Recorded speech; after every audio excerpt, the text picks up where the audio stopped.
Hello, friends, and today's topic is Mehul Choksky arrested by Interpol. More important than Mehul Choksky is what is basically Interpol.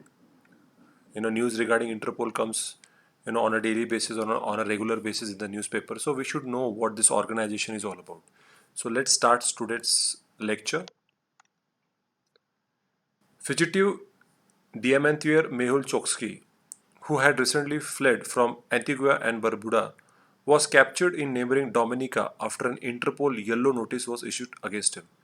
तो ये चोकसी साहब हैं, इन्होंने बहुत बड़ा फ्रॉड किया है इंडिया में। और वो एंटीगा और बरमुडा एक वेस्ट इंडीज़ के दो छोटे आइलैंड्स हैं जहाँ पे वो छिपे हुए थे और उसके बाद उनको डोमिनिका में अरेस्ट किया गया।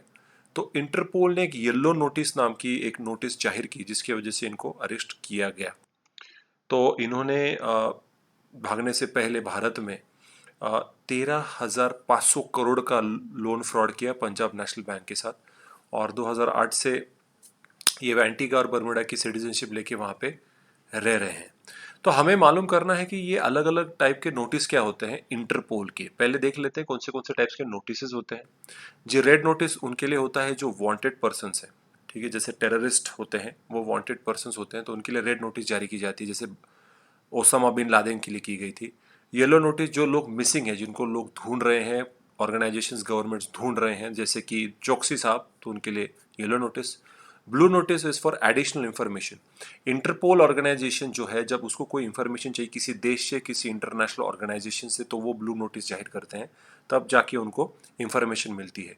Black notice is unidentified bodies. अगर किसी की डेड बॉडी आपको मिलती है और आपको पता नहीं कि ये बेसिकली इंसान कौन है, तो ब्लैक नोटिस जाहिर की जाती है, जिससे लोगों को पूछा जाता है कि भाई आप अगर इस बॉडी को आइडेंटिफाई कर सकते हो तो काइंडली आके हेल्प करिए। Green notice is for warning and intelligence.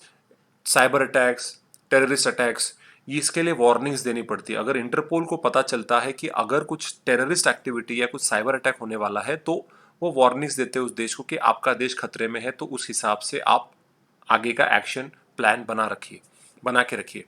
Orange notice for imminent threat, कि इमीडिएटली कुछ ना कुछ तो होने वाला है, इमीडिएट अटैक होने वाला है, इमीडिएटली कुछ ना कुछ तो गड़बड़ होने वाली है, उसके लिए वो ऑरेंज नोटिस जाहिर करते हैं।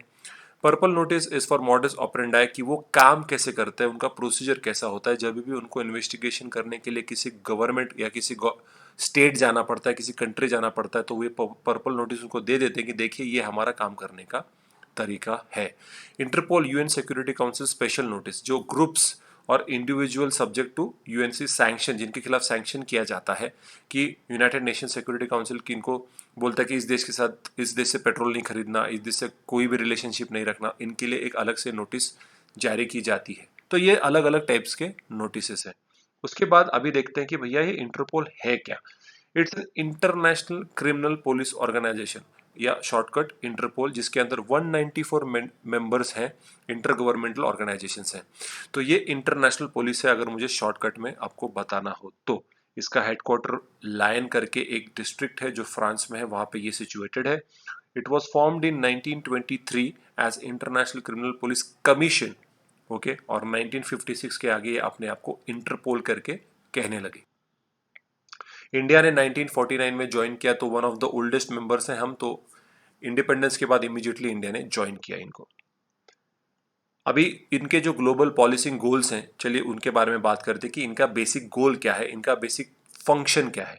सबसे पहले countering terrorism, promoting border integrity worldwide, protection of vulnerable communities, providing a secure cyberspace for people and businesses, curbing illicit markets, supporting environment security and promoting global integrity. तो आप देख सकते हैं कि इंटरनेशनल लेवल पे कोई भी इंटरनेशनल क्राइम ना हो, इसके लिए इंटरपोल एक तरीके से गोल सेट करके बाकी के देशों को हेल्प करती है, ताकि इनके जो लोकल प्रॉब्लम्स है उनको सॉर्ट आउट कर सके और ग्लोबली एक इंटीग्रिटी और पीस मेंटेन कर सके। इंटरपोल की जनरल असेंबली होती है, जो बेसिकली एक गवर्निंग बॉडी है, जो कि लॉज बनाती है। उसके अंदर हर देश का, मतलब जैसे हमने देखा 194 मेंबर स्टेट्स है, तो हर कंट्री में से एक रिप्रेजेंटेटिव यहाँ पे जाके इनको हेल्प करता है लॉ बनाने में, ठीक है। वो साल में एक बार मिलते हैं, तो इनकी जो मीटिंग होती है वो नॉर्मली 4 दिन तक चलती है, जहाँ पे ये पॉलिसी बनाते हैं, लॉज बनाते हैं। और each country is represented by one और मोर डेलीगेट्स, कि एक या दो मेंबर हर एक देश से जाते हैं, ताकि, और नॉर्मली हमारे अगर देश से कोई जाएगा तो वो पुलिस डिपार्टमेंट से ही जाएगा, क्योंकि it is after a international police organisation. और हर जो असेंबली होती है it also elects the member of Interpol executive committee. Executive मतलब क्या, कि जो इंप्लीमेंट करते हैं। तो जो जनरल असेंबली जो लॉज बनाती है उसको इंप्लीमेंट करने के लिए एग्जीक्यूटिव कमेटी होती है, जिसको इलेक्ट करता है ये असेंबली खुद। तो ये एग्जीक्यूटिव कमेटी एक तरीके से जो भी पॉलिसी, जो भी रूल्स, जो भी रेगुलेशंस बनाए जाते हैं जनरल असेंबली से, उसको ये कमेटी एग्जीक्यूट करती है, इसके लिए इसका नाम है एग्जीक्यूटिव कमेटी। तो अलग अलग प्रोग्राम्स है इंटरपोल के, ओके, बहुत, जैसे काउंटर टेररिज्म है, ऑर्गेनाइज्ड एंड इमर्जिंग क्राइम्स जैसे मनी लॉन्ड्रिंग हो गया, साइबर क्राइम्स हो गए, उसके बाद आपका ह्यूमन ट्रैफिकिंग, ड्रग ट्रैफिकिंग, नए नए तरीके के फ्रॉड्स होते आ रहे हैं, वाइट कॉलर क्राइम्स बढ़ते जा रहे हैं, और साइबर अटैक्स के खिलाफ भी इन्वेस्टिगेशन, उसका प्रिवेंशन, ये सब हेल्प करने में, असिस्ट करने के लिए टेक्निकल असिस्टेंस हो गया, या लीगल असिस्टेंस हो गया, या फाइनेंशियल असिस्टेंस हो गया, ये सभी तरीके से इंटरपोल उनको मदद करने की कोशिश करता है और मदद करता भी है। इनके ऑफिशियल जाते हैं उस देश में उस प्रॉब्लम को सॉर्ट आउट करने के लिए। यस, तो एक छोटा सा अनाउंसमेंट, एमपीएससी और UPSC batches have been launched, चालू हो चुके हैं, एक हफ्ता हो गया है, स्टिल अभी भी आप ज्वाइन कर सकते हैं। अगर आपको यूपीएससी एमपीएससी में अगर आप इंटरेस्टेड हैं तो डेफिनेटली आप मुझे कांटेक्ट कर सकते हो। मेरा सारे डिटेल्स, मेरे व्हाट्सएप नंबर, मेरा ईमेल आईडी, यूट्यूब चैनल का नाम, टेलीग्राम चैनल का नाम और मेरे फेसबुक पेज का नाम मैंने डाला हुआ है, आप उसको फॉलो कर सकते हैं फॉर रेगुलर अपडेट्स। और डेफिनेटली आप मुझे अप्रोच करके इन चीज़ों को क्लैरिफाई कर सकते हो। ऑप्शनल सब्जेक्ट भी है यूपीएससी का सोशियोलॉजी, जो मैं कंडक्ट करने वाला हूँ, कंडक्ट करना चालू कर चुका हूँ, तो आप डेफिनेटली मुझे अप्रोच कर सकते हैं। तो एक छोटा सा announcement. So thank you guys, that was about Interpol. तो मुझे लगा आपको ये वीडियो अच्छा लगे तो प्लीज़ आप इसको लाइक कर सकते हैं। तो तब तक, अगले वीडियो तक आने तक के लिए कीप वेटिंग। तब तक के लिए हम Aditya Kedari signing out. Thank you. Subscribe the channel and press the bell icon. Never miss an update from Aditya Kedari Knowledge Hub.